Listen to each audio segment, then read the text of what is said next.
Dobrý den, toužíte po bydlení v Brně, kde se pohodlí setkává s přírodou? Pak vás určitě zaujme tento byt na Vinohradech.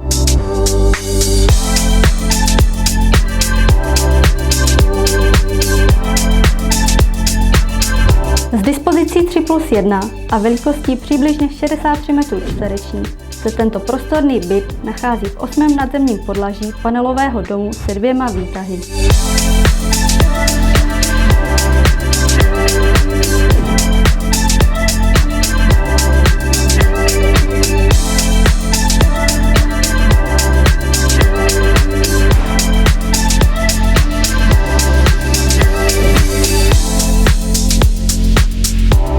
Byt prošel částečnou rekonstrukcí, takže se můžete těšit například na novou moderní kuchyň s vystavěnými spotřebiči, plovoucí podlahy či zasklenou loďi, která vám poskytne úchvatný výhled na Vinohrady.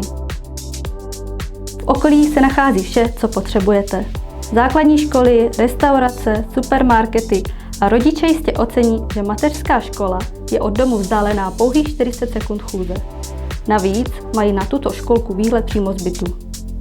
Pro milovníky přírody je v okolí spousta zeleně, dětských hřišť a nejedna krásná vyhlídka.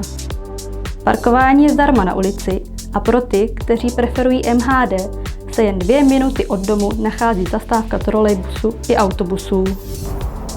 Zaujala vás tato nabídka?